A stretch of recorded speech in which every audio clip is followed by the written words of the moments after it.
And we are live. Hello, everyone. Welcome to Crossed Paths. It's me, Lucian, and I know this is a completely different setting than what everyone is possibly used to. It is so nice out. I decided to take the live outside. So we are in the back facing the empty neighbor's yard. I was going to have it facing the shed, but it was kind of too warm over there, and plus I couldn't see the screen or anything for people who came in the live. So, hi October, hi Opal, you guys are here, yay, 3 people watching. So, gonna give it a minute here for people to kind of filter in, but I am gonna be talking about hashtag 31 Days of Witchcraft, my witchcraft, secular, spiritual, or religious. And I have a fun little list here of 31 questions pertaining to my practice. Hi, Steven, how are you? Yay, you're here. So, just gonna kind of let people filter in first. How's everyone doing today? I hope it's nice, bright, and sunny for you all. It's like really bright and sunny here. You have like no idea how sunny it is. It's cray. Hi, Butterfly. Hi, Antonello. Hi, Lil Mama. Oh, you're doing hashtag. Yes, I am doing a hashtag. Hashtag 31 Days of Witchcraft, my witchcraft, secular, spiritual, or religious. And sorry if I'm squinting so much, you guys, because it's so bloody sunny today. It is finally 70, actually I think it's meant to be a high of like 72 degrees out. And it is beautiful. I'm actually starting to sweat. That's how beautiful it is out. Whew, Lord, child. Anyways, I know I need to get sunglasses, Opal. I had sunglasses at one point, but they broke, and I just never bothered to get sunglasses. I should probably get sunglasses for the next live outside because I will look so badass with my sunglasses. But seeing as we do have 31 questions to go through, guys, I think I'll probably get started on the questions here. So question number 1. Is your witchcraft secular, spiritual, or religious? How does this influence your practice? For me, I have no idea what secular even means. So it's definitely probably a mix of both, spiritual and religious. My hoodoo practice is more spiritual, whereas Lakumi and voodoo to me are more spiritual. And the reason why I separate them is because hoodoo to me is more of an ancestral practice, so that's why it's more of the spiritual aspect. The voodoo and the Lakumi deal with the Orisha and the Loa, in which it's more religious. Hi Melly, hi Auntie Mama. Question number 2, do you work with any specific deities as a part of your practice? Why or why not? I work with a few. Some of them I'm learning about, and because I'm not initiated in Lakumi, I am eventually going to be working with the Loa. Right now, I am allowed to work with my ancestors, and I do work a bit with, well, I have worked with Bawan Samdi, Papa Legba, Marie Laveau, but for now, I've kind of pushed everyone aside, and right now I'm focusing predominantly on my ancestors and building a good relationship with them. Because in my practice, all your issues go to your Ori, which is your head first, or your ancestors. You don't go directly over to the Loa or the Orisha. You always go to your ancestors with any issues that you have first. Hi, Amethyst Moon. Oh, thank you, Antonello. So secular means denoting attitudes, activities, or other things that have no religious or spiritual basis. So, okay, yeah, so my practice is not secular. It is predominantly spiritual and religious. Thank you for that. Question number 3. What area of your practice are you currently focusing on, if any? As I said, I pretty much just answered my last question. I am focusing mainly on working with my ancestors. Right now, because I'm not fully initiated into Lakumi, I am not dealing with the Loa, yes, I am constantly trying to learn about them and constantly asking my Padrino questions about the practice, but because I'm not initiated, I have not really focused much on trying to work with them. As I said earlier, I'm focusing mostly on my ancestors and trying to connect with them to build that strong bond of connection between us. Hi, Crohn's Intuition.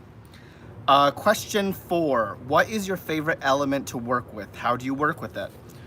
Honestly, I think my most favorite element to work with is earth, because ancestral energy comes from the ground. It comes from the earth. It's what fuels everything, I believe. So my favorite element is earth. That doesn't mean I don't work with the other elements, because the elements are what encompasses everything. You need a bit of all elements in order to work with whatever it is you're doing. So, for example, actually, yeah, when I call on my ancestors, I have each of the elements on their altar. I have incense that I place on it to represent air. I have bloodstone to represent earth.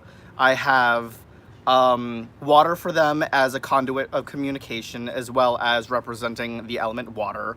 And then I have candles, obviously, which represent fire.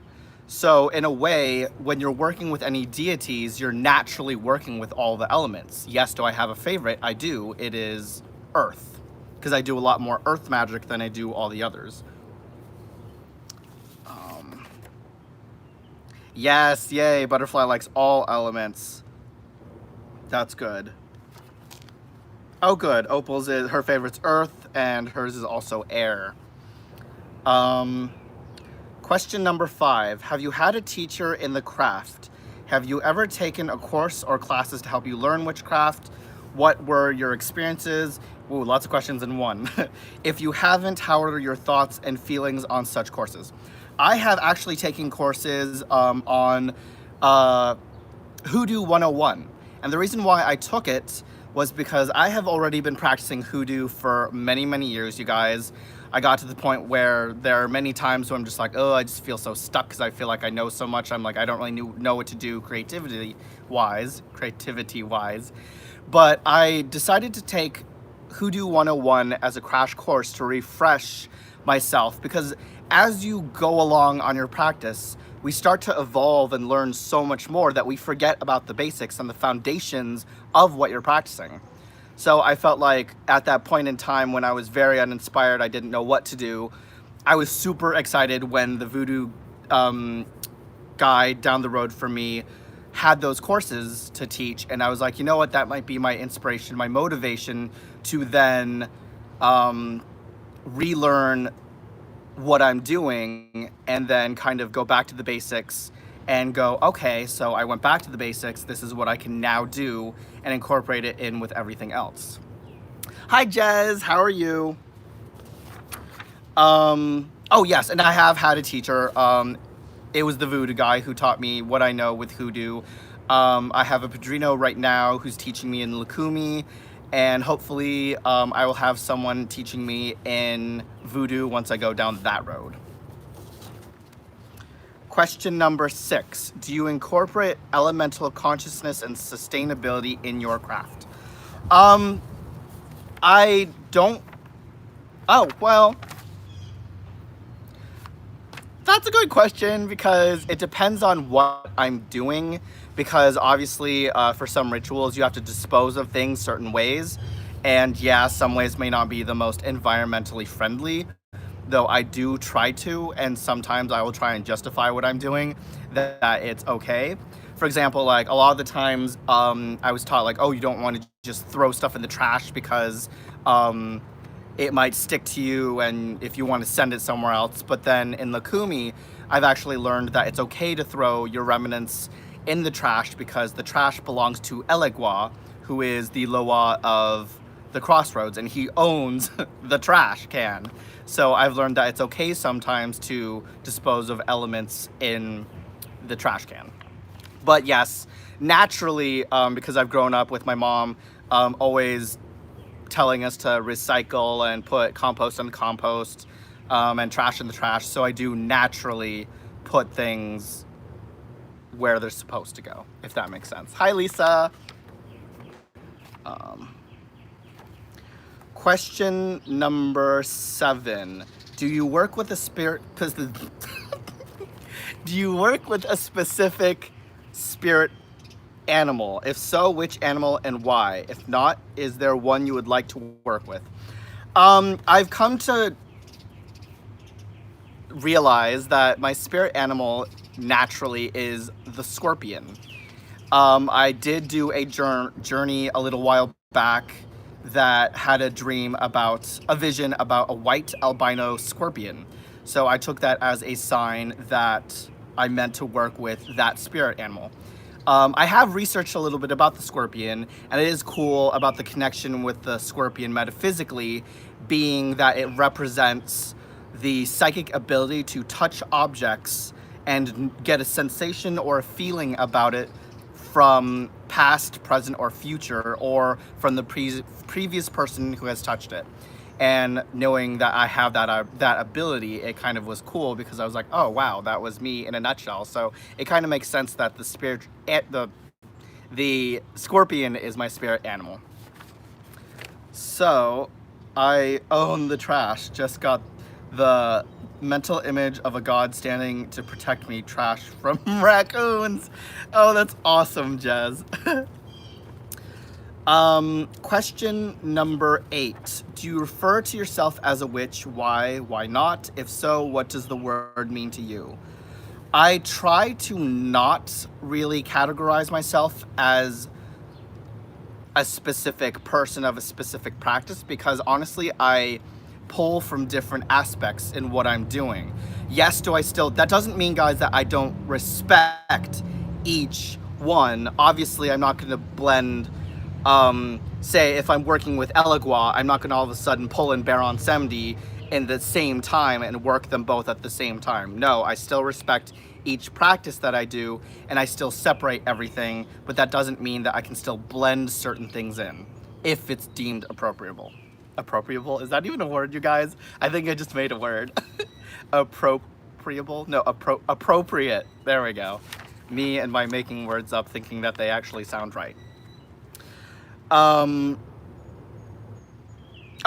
So back to the question, do I refer to myself as a witch? No, I prefer to consider myself a practitioner in general, because it's not labeling myself to one specific practice. It leaves that mystery to people that are like, ooh, so then what do you practice? It opens up that gate for discussion, so I can be like, okay, this is what I do practice, these are what I believe in, and then it leaves that window open for discussion versus saying, oh, I'm a witch, and then it's like people automatically go to the stereotype like, ooh, you probably are a Satanist and all that stuff.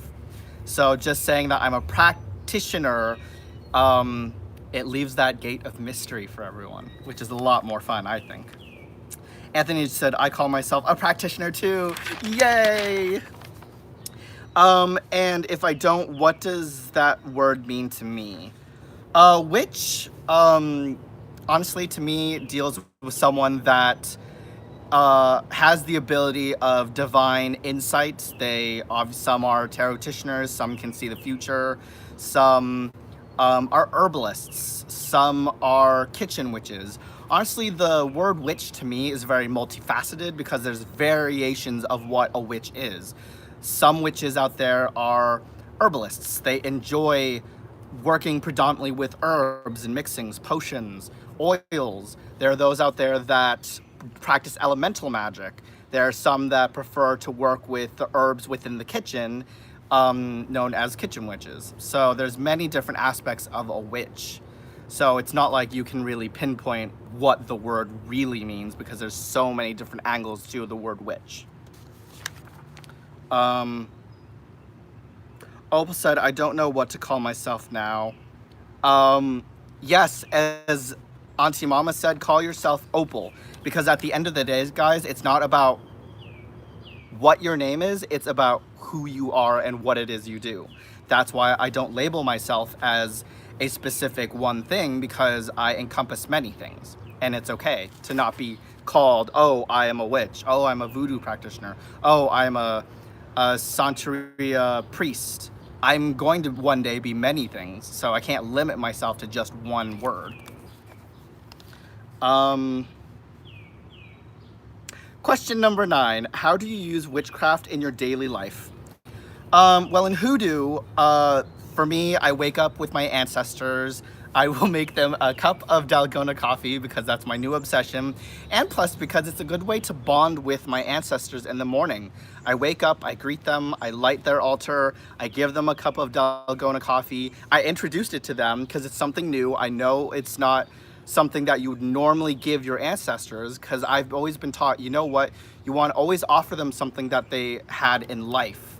But that doesn't mean that you can offer them something new that they've never experienced, because in that session that I'm with them, not only am I telling them about my day, how I want my day to go, my questions, fears, doubts in life, I also like to introduce them to things that they didn't know before. So hence the new Dalgona coffee that's been the new sensation, spreading across the US.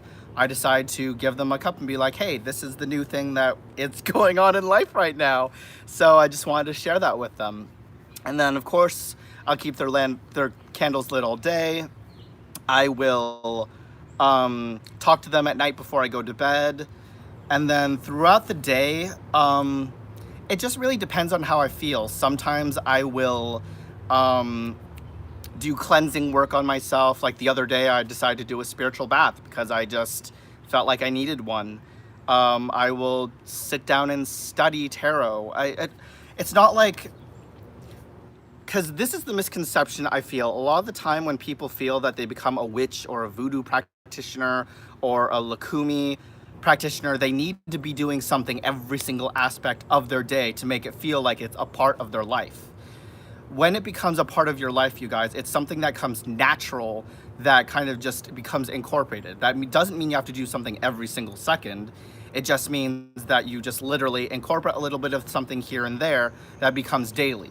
So for example, for me, speaking to my ancestors in the morning and at night has become something daily. Maybe if I want to, I might start doing a daily cleansing bath just to get rid of the energy from the day I had. A lot of people say that they incorporate it in every aspect of their life, but it doesn't mean that witchcraft has to become your entire life. Which is kind of an umbrella term. Exactly. Hi, Donna. How are you? You are sharing a part of yourself with your ancestors. Exactly, Anthony. Question number 10. Do you follow any set rules in your personal practice, such as harm none? And I'm going to combine that with the 11th question. Do you believe in the concept of the threefold law? That's interesting because in witchcraft, I know they're all about harm none and follow the threefold law, which you guys, basically the threefold law is if you send something out, it will come back at you 3 times. So hoodoo is kind of a weird thought within that whole threefold law, because we believe that you can send something out against someone, but only if it's justified. If it's not justified, the belief is that it just won't do anything. It'll have no effect on your target whatsoever. So say like, my next door neighbor murdered my cat, Thor. That's justified. I have a reason to cross him and do any work against him. That's justified. Now, say we were in the grocery store and some lady came up to me and accidentally bumped me in the shoulder when she was passing me by, and I got pissed off about that. Does that justify me doing work against her just because she bumped into me accidentally? No, not at all. If I tried to cross her, then that would come right back at me. So it's kind of like similar. We do somewhat believe in the threefold law, but oh no, I lied. It doesn't come back to me. It'll just not do anything towards her. So I just completely ignore that last little bit. Auntie Mom says, would you ever not do work against someone and just let karma get them? Yes, it really depends, because as I've been learning, especially with my Padrino, is how to handle certain situations. So that's where the importance of the ancestors come back in, because in Lukumi practice, as I said earlier, we work a lot with the ancestors. Now, what we do is we will, if we have an issue that arises, obviously we won't naturally act and go, ooh, I'm gonna go across my neighbor because they killed my cat. The first thing we would do is we would go to our ancestors. We'd seek advice from them, asking what's the best approach to handle this situation. Sometimes our ancestors will say, you know what, don't do anything, step back, it's not your issue, we will handle it. All you need to worry about is to protect yourself and cleanse yourself, and we will handle everything else. Sometimes they will be like, you know what, girl, you got to get up there and do something about it, because we're not going to sit back. You need to do something. So for example, like there was this one time when my Padrino said that he was feeling like he was getting attacked by a certain group, and I'm not going to mention all that detail, but he went to his ancestors and they told him, you know what, you don't need to worry about it, we will handle it, all you do is just protect yourself, cleanse. And it made sense, because it's like, if you spend all that time focusing on those other people, you're going to expend all that unnecessary energy, and sometimes it's better to just sit back, relax, protect yourself, cleanse yourself of that energy, and let your ancestors do the rest of the work.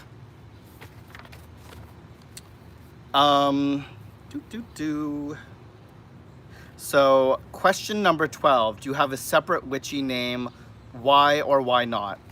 I don't really have a separate witchy name. I just call myself Lucian. Okay, so sometimes I've tried to get people to call me Papa Scorpion, or, but that didn't really stick because I'm quite young and most of my friends were older than me, so they kind of felt weird calling me Papa when I'm much younger. But what people didn't understand was Papa usually represents someone who's a lot wiser within a practice. It doesn't necessarily mean exactly like, oh, you're my dad now. So it's like, for example, yeah, so it's more of a spiritual elevation name versus just physical, like, oh, I'm your dad. But other than that, I don't really have a spiritual witchy name. I just go by Lucian. Hi, DG. Oh, Shun, here you are. How do you know if someone is doing work against you? Good question. A lot of the time, Oshun, you will feel it. You'll notice if things are starting to happen that don't really seem to go in the ordinary. So for example, like if you notice your entire day is just going wrong, like you had one unfortunate event after another, after another, after another, and you're like, this isn't natural, this isn't what my normal life is like, that's when you will get a feeling that something is happening. So for example, if like your car breaks down, and then like an hour later, the cat just left or got out of the house, and then an hour after that, then you just burnt your rice, and then an hour after that, then you'll actually start to notice all these pinnacle moments that are just affecting you in a negative way. That's usually when you know that you're being worked. Another way is to, as I said earlier, you could always talk to your ancestors. You could do a tarot reading. My Padrino does a lot of Lenormand spreads to figure out if someone is crossing him or not. So that, as I've learned, is a good way to find out if someone is working you. Yes, exactly. Papa is also the Pope. A young priest would still be called father. Exactly, you guys. So it's not literally like, oh, call me your daddy. Even though being a gay guy, sometimes being a daddy isn't always a bad thing. Well, not daddy isn't like, wah, but like daddy is, yeah, you gay guys get it. Question number 13. Do you write your own spells, use pre-written ones, or do a mix of both? I actually do a mix of both, you guys, because sometimes, a lot of the times, I will research different recipes, and what I will do is I will actually pull certain ingredients that I like from that and then kind of mix it into my own version, because I know a lot of the time people are like, oh, I like using pre-recorded spells because they've worked for other people. But my view is just because it may have worked for someone else doesn't mean it's going to necessarily work for me. And as we all know, witchcraft or hoodoo or whatever craft is all about doing what works best for you, because what will work for me won't work for you all the time. So that's why I really like to take spells and rearrange them, deconstruct them, and build them back up to something that's completely new to my own working. Plus, because I feel if I'm rearranging it to my own energy, it'll work better because I've put in that energy, I've put in that effort, and all that energy that's mine and not someone else's is what's going to fuel the spell that I'm doing. Daddy. Oh gosh, don't start calling me daddy now, guys. Oh gosh, first it was blue balls and now I'm probably gonna be called daddy all the time. Question number 14. Do you believe in fantasy creatures such as dragons, fairies, and unicorns? Hell yeah. First of all, dragons are awesome. I mean, I haven't really seen a dragon, so I couldn't really say if a dragon's real. Oh no, dragons are real. I lied. Dragons are in the form of managers that suck, you guys. Those are dragons to me. Unicorns exist. Hello, guys. I am a beautiful, magical unicorn all in itself. So yes, unicorns do exist. And fairies, of course they do. They steal my shit all the time. I get pissed off and have to leave an offering of honey just to find my keys that I lost 5 minutes ago that I knew I had them on the table, but they went missing.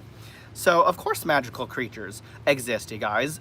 They may not exist in the sense that we usually think, but that doesn't mean that they can exist in life as other things.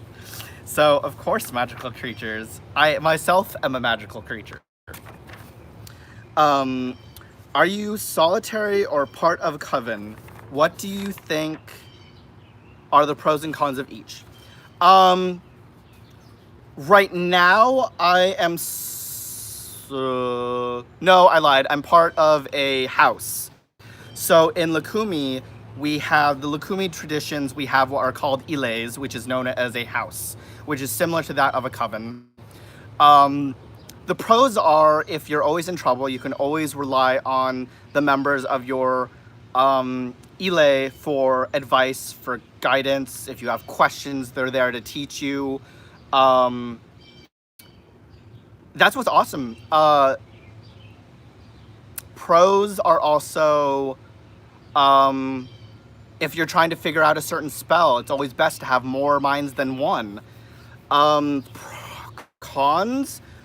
Certain places can be very, very specific to their rules and regulations of how a coven or an Elay will work. Obviously, for someone that's not exactly the most law-abiding person, maybe a coven isn't for you, because I know there are people out there that have issues with authority and issues with working with a group and having to follow things to the T, and oh, if you don't follow it, you're breaking the rule and you're out. But that doesn't mean that you shouldn't join it. I think everyone should experience at least some kind of coven in their life. Hell, I just left one, but you know what? I made a good deed. It was just not for me. That doesn't mean that I won't. Oh, I did find another one. So, but yeah, it really depends. It really depends on you. Hi, Dada. Sorry, that just sounds like you said hi, Daddy, as I just talked about daddies. But you said, yay, found you live, thought you deleted your channel.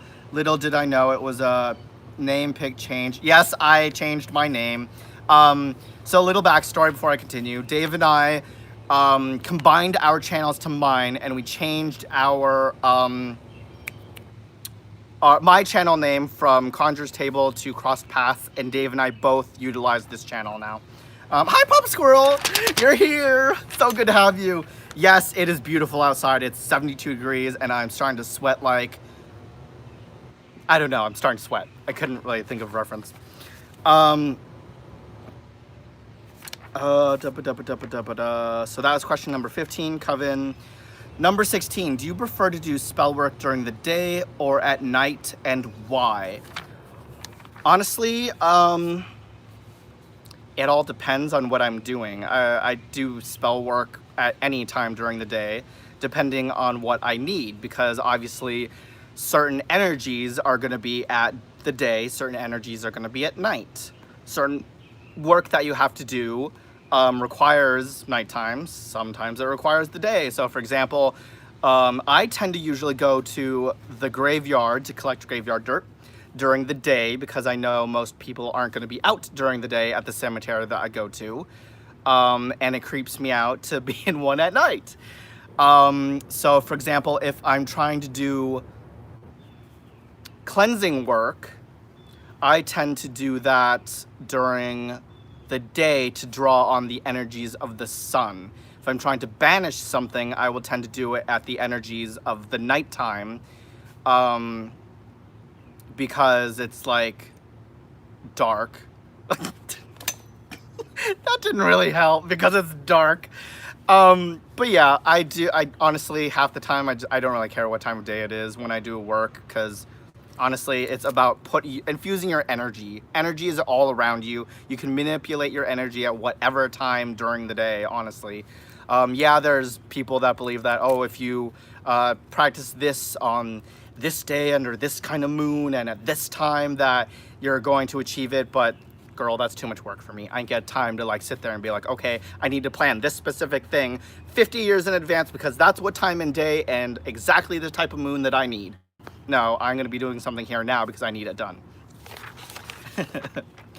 Oh, thank you, Brian. Better now that I've had my coffee. Oh, good. Coffee.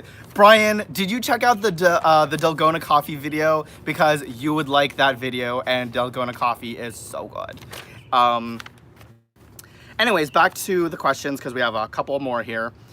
Number 17, do you always cast a circle when working magic?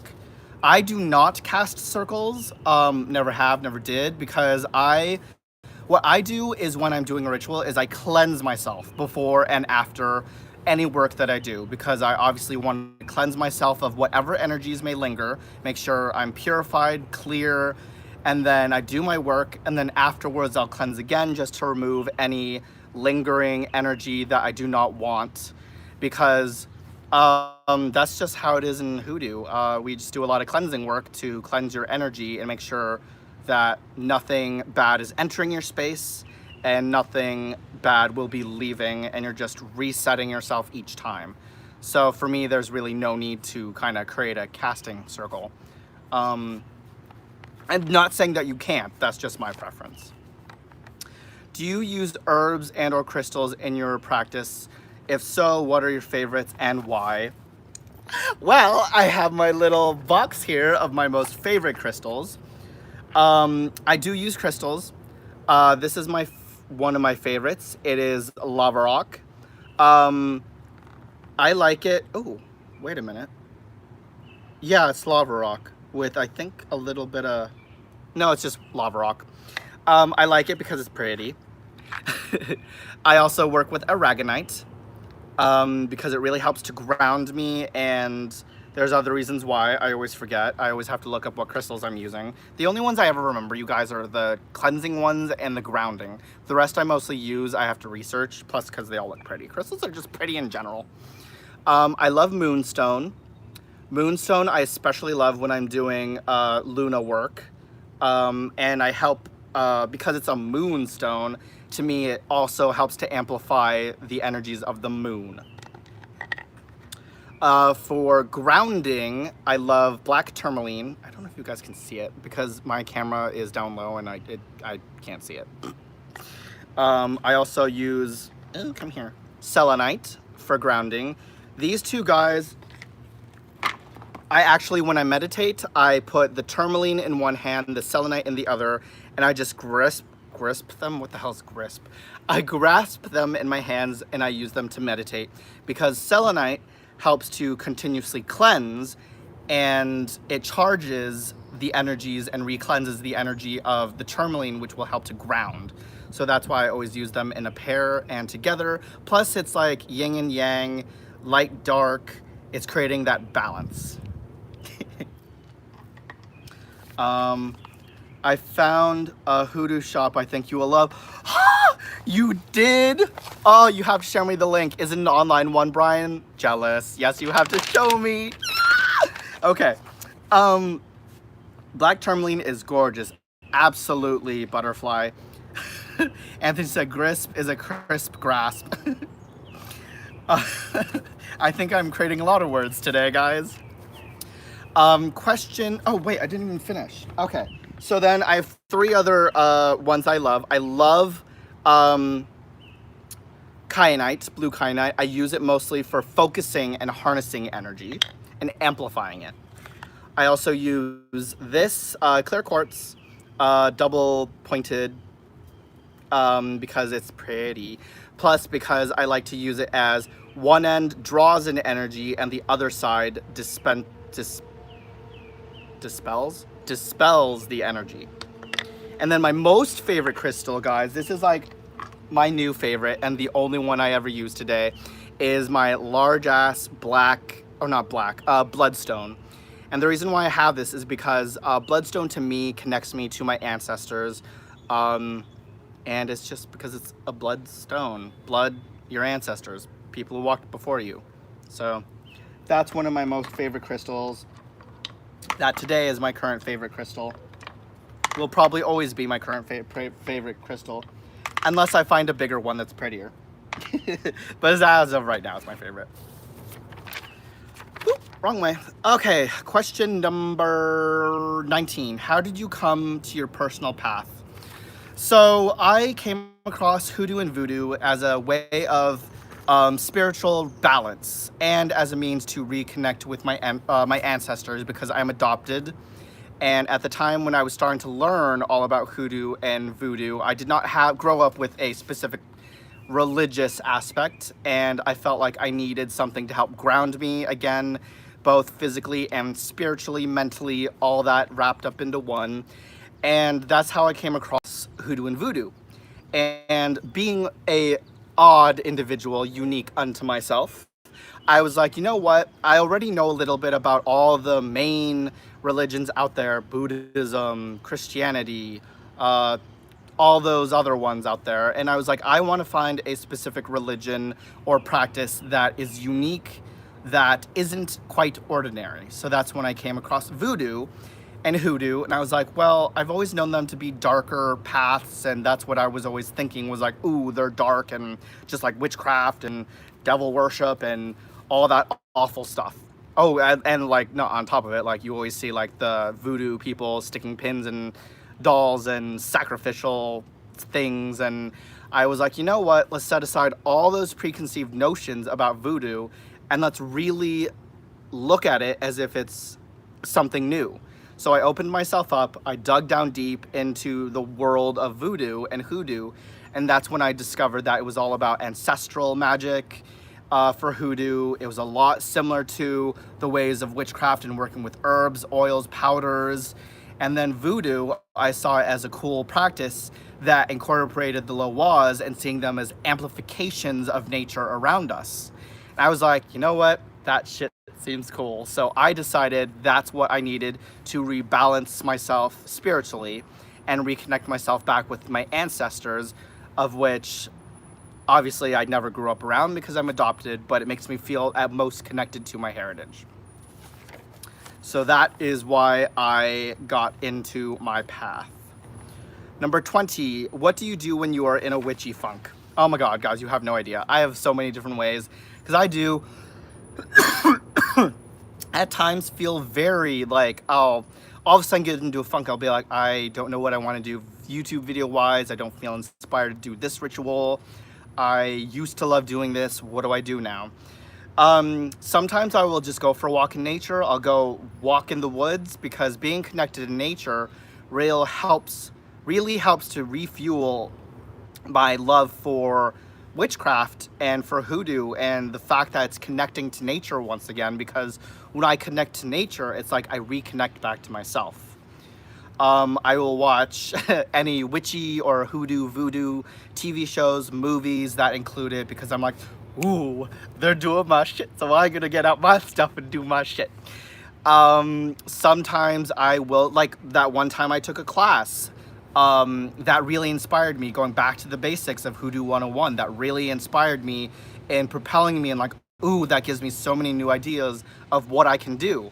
Sometimes I'll read books, because books inspire you, because you discover new ways of doing things that you never thought you would have done before, and in turn that propels you to be more creative. So that's what I tend to do whenever I get into a funk, you guys. Also, guys, the number one thing that helps to propel me out of my funk is just damn doing it.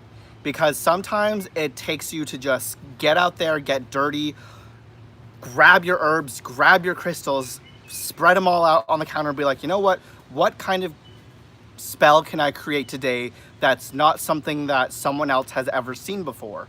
Because that's what's always fun with this craft, is inventing spells that are unique into its own way, incorporating things in different ways that normally wouldn't be used. For example, like, hey, oh god, no, there's a spider on that twig. Oh. Say you just stepped outside and you saw this dead leaf and this, oh, that's another dead leaf, this twig. Hell, you could, like, I don't know, wrap it around and be like, oh, I just created a new spell with the twig and dead leaves, and this is my voodoo doll or my puppet for the darker fae, because right now, actually, that looks like a wing back here, and oh look, it looks like a fairy. Ooh, I just created something new. But you never know until you just really get in there and dig into your soul and creativity and just experiment. That's the best, is when you experiment, you guys. Question number 21. What does the term sacrifice mean within your personal practice? Sacrifice in Igbo, or in Lukumi, is known as Igbo. And Igbo is a sacrifice. It doesn't literally mean like, oh, you get an animal and you slit its throat, blood everywhere, disgusting. It can also mean your personal sacrifice. So a sacrifice could be in a way that you're giving something to gain something. So for example, when you are going to work with a loa or a orisha, an offering sacrifice would be you took the time to go get the food that you're going to cook, the herbs that you need. You cook it for them. You put your energy into it. You set it out for them. You leave it. You pray to it. Those are forms of sacrifice. It's not literally like, oh, you have to give a blood sacrifice every single time. Sacrifice could also mean time in general. Like, you've put the effort in to gain something back. It doesn't always mean like you have to sacrifice a pig. Yeah, so that's what sacrifice means to me, is it's about offering up your time and your energy, if that makes sense to you guys. I know, Mama Auntie, there was a huge bee flying behind me and I was trying not to freak out, so, because they're huge around here. Number 22, is ancestral worship a part of your personal practice? Why or why not? Yes, I do ancestral practice every day, because ancestral practice is very important to me, because I go to them for everything. They help me. They see everything. They always are there for advice, guidance. Ooh, go away. That's why I do a lot of ancestral practice. Ooh, sun's hiding behind a cloud. Question number 23. What would be your golden nugget of advice for a new witch? What do you wish you knew when you first started out? I first started, wait, what the hell was that question again? When I was first starting out, you guys, I wish I knew right away that it's not all about having all the knowledge right away and having all the tools you need right away. Because the most important thing I can stress, and I say this every single time, you guys, is it's all about the journey, the progression, the learning that you obtain. It's all about the joy of teaching what you know. It's all about the new knowledge that you come across. And it's all about that progression, that journey, because a lot of the time, a lot of people want to get to where I'm at, but they forget that where I got to was through time, patience, learning, asking questions, enjoying the process, realizing that yes, there are times when there's going to be ups, there's going to be downs, there are going to be moments where you absolutely hate everything you're doing, you feel like you're failing at everything, that you're not good enough to learn, that you're not the best at everyone else. But you know what, that doesn't matter. the number one thing is you got to remember it's the journey, it's the process that you're going through. What you're going through is exactly the same as everyone else that's going through this, regardless if they've been practicing this for 30 years, regardless if they just started 2 weeks ago. Everyone will be going through that exact same process. Those ups, those downs, those questions. And it's taken me a long time to realize that the only person that really can, what's the word? I don't know what I'm trying to think of. That can lift you up is yourself. It's realizing that you are good enough, that you are where you're meant to be, and that it's not a race to get to the end. Because initially...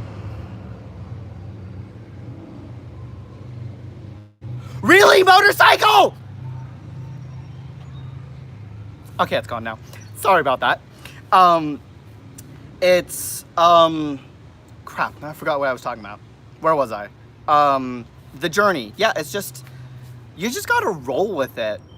Don't be afraid to really go out there and express something and ask questions. Don't hold back. Don't think, okay, I don't think I have this, but I don't know if I could use that.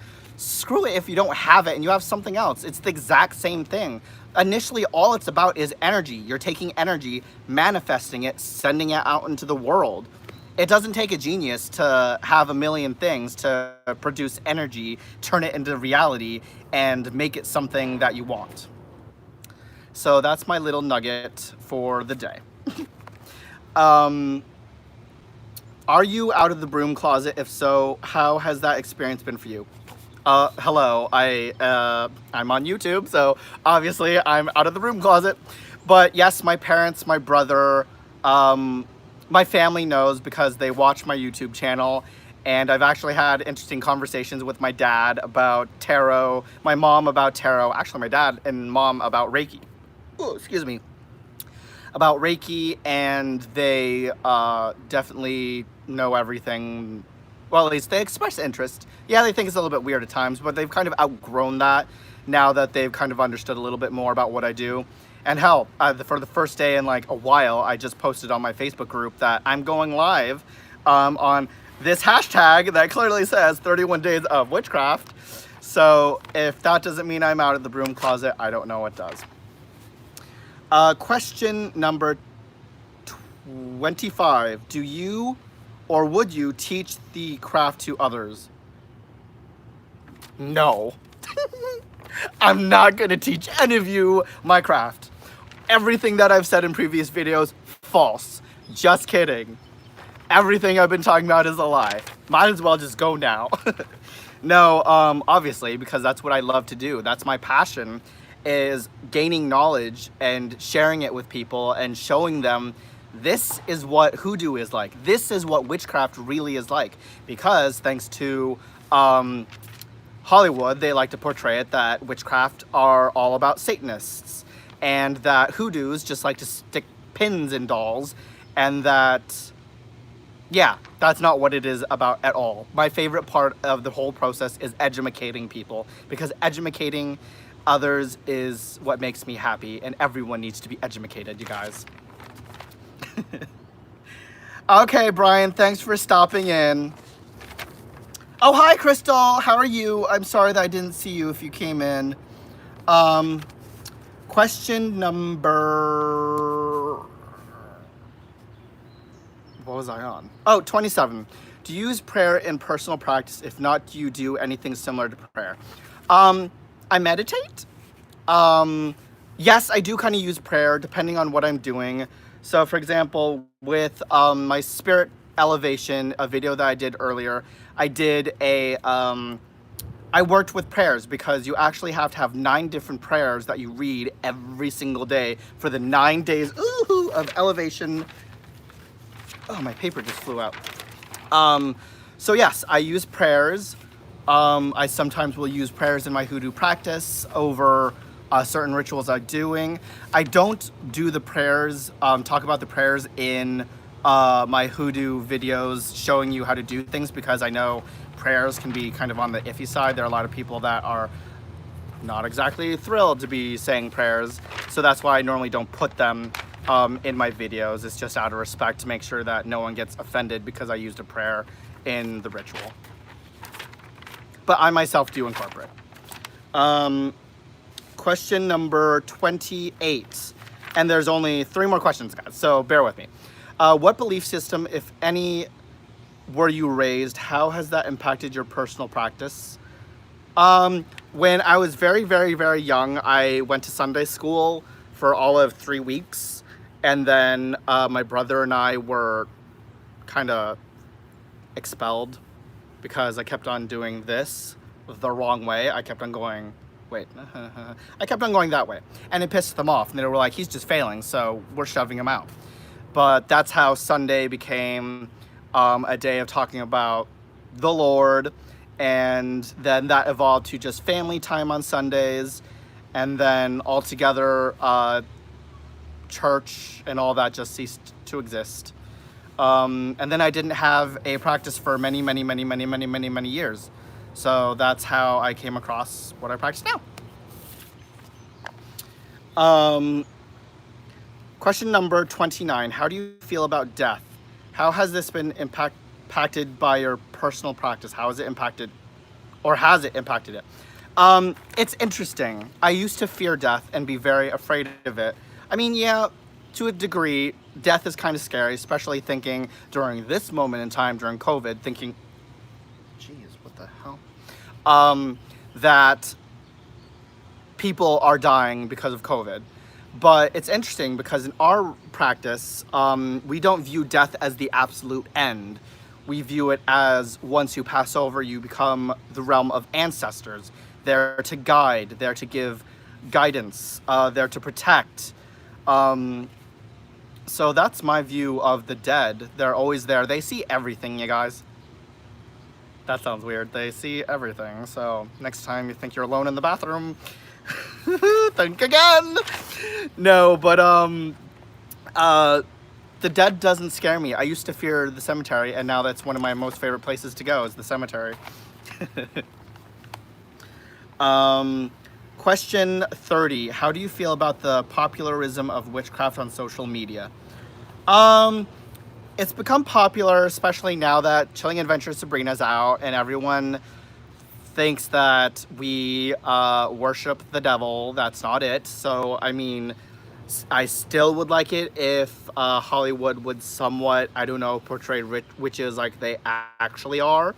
I think really the only closest a show that I've ever seen that actually portrays witches somewhat accurate is the originals and Vampire Diaries. Obviously, when we say a spell, it's not always in Latin or always in some kind of thing. And obviously, when we lose control, things aren't flying around the room like in Charmed. But it's pretty accurate. Like, yes, we do use a lot of herbs. We use a lot of animal parts and bits. I liked how it covered the ancestral lineage and practice of ancestral worship. So that, to me, was quite accurate. Other than that, everything else is just complete opposite of what we do, and it kind of pisses me off a bit. I also like practical magic. I mean, that's not exactly what happens when you bring back a loved one. They don't necessarily come back as a zombie, because obviously we can't bring back the dead. I wish we could. And the final question, question number 31. What is the most important lesson your craft has taught you? Belief in yourself is the number one lesson that I have learned. Belief in yourself, to know that you are powerful in yourself. You're damn strong. Let's just put it that way. You have the power. Don't ever doubt yourself and think, oh, I'm not capable of doing this or I'm capable of doing that. You have the power to control change. You have the power to affect anything you want in your life as long as you put the intention behind it. You put that energy into it. If you doubt yourself, that's all you're going to get back, guys, is just that doubt. And you don't need that in your life. It's all about the power and knowing you are strong enough to do whatever it is you need done. And that, guys, concludes my hashtag. Does anyone have any questions concerns, anything they want to share with the group. Oh, that's awesome, Anthony. You've been writing phallic prayers. That's really cool. It's still Hollywood. Yes, very close. I wouldn't really say Hollywood's version of witchcraft and voodoo is very close, but at least one show came close. You did the whole month in one day. No, I didn't do the whole month in one day. This is one day out of the 31. So this is like day 1 of my 31 days. I wish I did it all in one day, but no. So yeah, if there's anything I can impart on you lovely people is go out there, live your life to the fullest. Go out there, fall in love whenever you can. Throw shoulder over your... I'm screwing this quote of you guys. Plant lavender by your garden gate. Throw salt over your left shoulder and fall in love whenever you can. That's a practical magic quote, just in case you guys didn't get that. But no, in all seriousness, don't doubt yourself. You have the power. I've got the power. Oh yes, Lord. Anyways. Oh no, here we go with the daddy. Anyways, guys, I'm gonna head out, spend a little bit of time with Dave. Oh, update, I will be doing a video on, I think either Monday or Tuesday, talking about the history and life of, drumroll, okay, that was a horrible drumroll, the life and times of the famed Madame Marie Laveau. I know a lot of people have been wanting me to do a video on Marie Laveau, her history, so I'm going to be doing that. I'm going to be showing you guys how to set up a Marie Laveau altar and a travel altar and just talk a little bit about Marie Laveau. So look out for that. That will be either Monday or Tuesday. So I will see you guys then and hope you guys enjoy the rest of your day. Have a good rest of your weekend. Stay safe. Make sure to like the video, hit that like button, and subscribe. And I will see you guys soon. Have a good afternoon, guys. Bye. Sorry, there was a bug on me.